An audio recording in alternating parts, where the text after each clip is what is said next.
As the saying goes, driving is an art, and more so when you are learning to drive a manual transmission.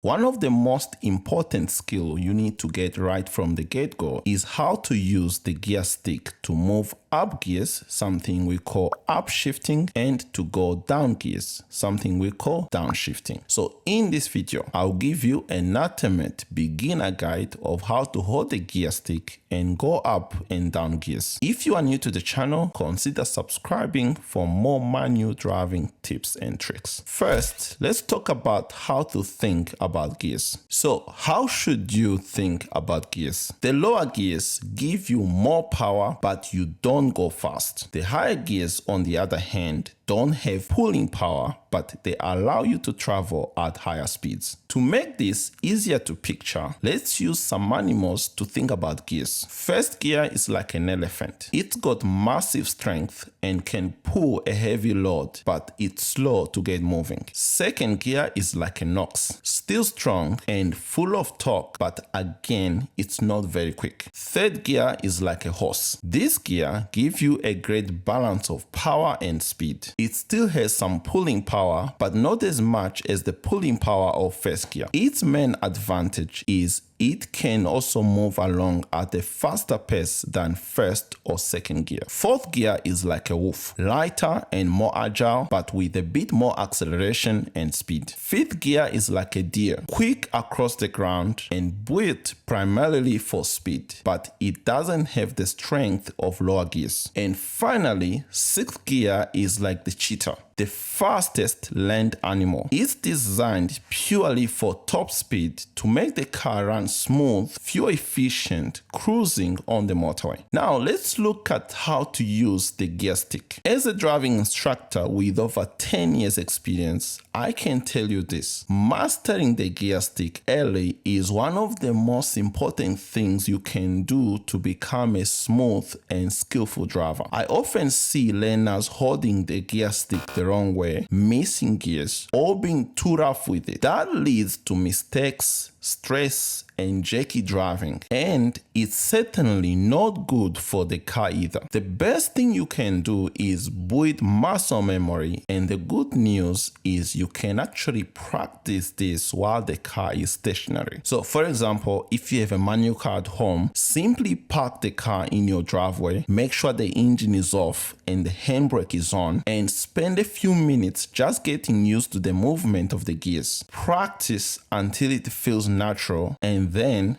this is a key skill. Try doing it without looking down at the gear stick. So basically changing gears without looking. So let's first look at the gear stick itself. This diagram shows the layout of the gears. The gear stick is spring loaded. That means neutral sits right between third and fourth gear. Anytime you let go of the stick, the spring will pull it back to the neutral position. For example, if you are in first and move the stick near this horizontal line, it will spring back to neutral. Same in fifth. If you let go towards this horizontal line, it will spring back to neutral as well. This applies to every gear. The best way to hold the gear stick is to use your palm. For first and second gear, you can have your palm facing away from you like this, with your thumb facing forward like this. For third gear, fourth, fifth, sixth gear, have your palm facing towards you like this, with your thumb facing forwards like this, and then move the gear stick.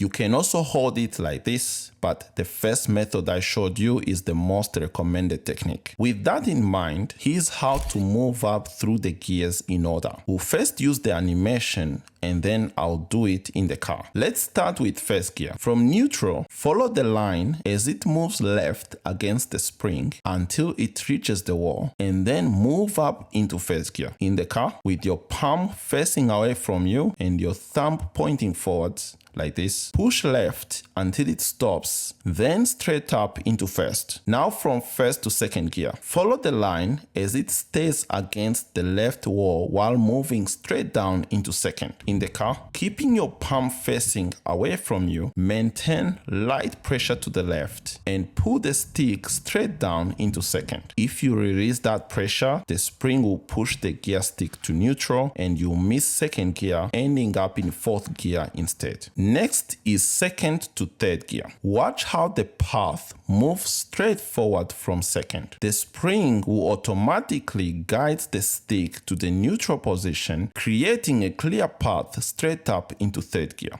In the car, with your palm now facing towards you this time around, push the stick gently forward. Let the spring guide it to neutral for you, then push straight up into third gear. Third to fourth gear is the easiest gear change. From third, just follow the line straight down.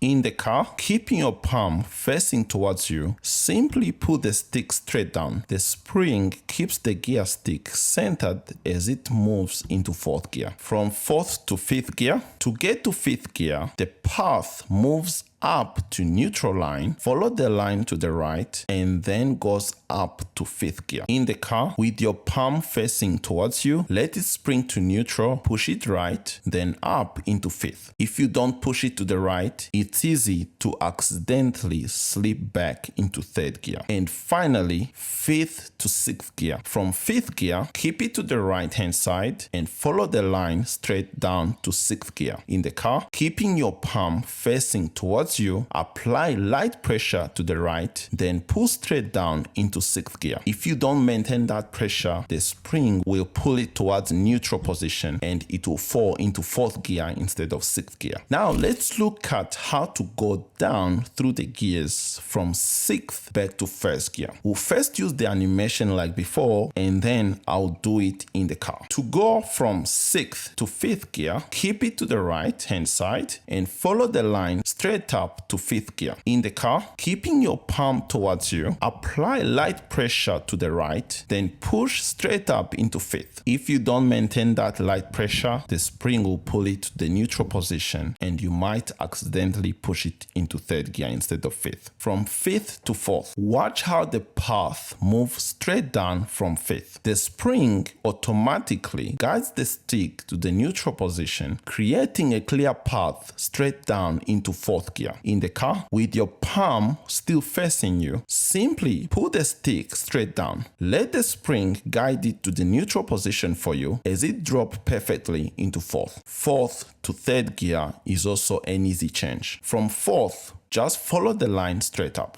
In the car, keeping your palm facing towards you, simply push the stick straight up into third gear. The spring keeps it aligned as it moves into third gear. From third to second gear. To get to second gear, the path moves down to the neutral line, follows the line to the left until it hits the wall, and then goes straight down to second gear. In the car, with your palm now facing away from you this time around, let the stick come down to the neutral position, push left against the wall, and then pull it straight down into second gear. You must keep that leftward pressure to avoid ending up in fourth gear. And finally, from second to first, follow the line as it stays against the left wall while moving straight up into first gear. In the car, keeping your palm facing away from you, maintain light pressure to the left and push the stick straight up into first gear. I'm now going to show you an example of how to change up through the gears from first to sixth. I'm currently stopped at a red light. My speed is 0, so I'm in first gear, ready to go. The lights turn green, so I'm going to increase the speed, accelerator off, clutch in, second gear, clutch out, accelerator back on. Now I'll increase the speed to go to third gear. Accelerator off, clutch in, third gear, clutch out, accelerator back on. Let's keep going. To go to 4th gear, increase speed, accelerator off, clutch in, 4th gear, clutch out, accelerator back on. And now to 5th gear, increase speed, accelerator off, clutch in, 5th gear, clutch out, accelerator back on. And finally to 6th gear for cruising. Increase speed, accelerator off, clutch in, 6th gear, clutch out, accelerator back on. That's how you go from 1st gear to 6th gear. Remember, you increase your speed first and then change gear. You don't change gear to increase speed. You increase speed and then change gear. Now let's look at how to change down through the gears, something we call downshifting. For those of you who are already driving, keep in mind that this is a beginner lesson and we are not discussing topics like skipping gear here. That's a lesson for another day. Let's imagine you are in traffic and the cars are gradually slowing down. So not a sudden slowing down, but gradual decrease in speed. Right now, I'm in 6th gear. The idea is to slow down to change gear, not change gear to slow down. So I'm not downshifting because I want to slow down with the gears. I'm slowing down so that I can downshift. First, I'll slow down the car using the brake, then clutch in, change to 5th gear, clutch out, and continue to brake as needed. Now to change to 4th gear, I'll brake a bit more, then clutch in, change to 4th gear, clutch out, and continue to brake or accelerate slightly if the car is slowing down too much. From 4th to 3rd gear, brake a bit, clutch in, change to 3rd gear, clutch out, and continue to brake if necessary. From 3rd to 2nd, brake a bit, clutch in, change to 2nd gear, clutch out, and continue to brake if necessary. And then finally from 2nd to 1st gear, brake a bit more, clutch in, change to 1st gear, clutch out, and continue to brake if necessary. Usually the brake is the first pedal you press and the last one you release when downshifting. Of course, this will be different if you are downshifting uphill, as gravity is going to slow the car down for you. Also, it's fine if you are pressing the brake to clutch in at the same time, and then you can keep your foot on the brake at any time, so you can keep pressing the brake while clutching in. That's okay to do. That's it for this video, and I hope you learned something from it. If you have questions, you can leave them in the comment section of this video. Also, if you found some values in this video, be sure to give it a thumbs up so that others can also discover it, and share the video, and also subscribe for more manual driving related videos. Keep practicing and stay positive. You will learn to drive manual in no time. Thanks for watching.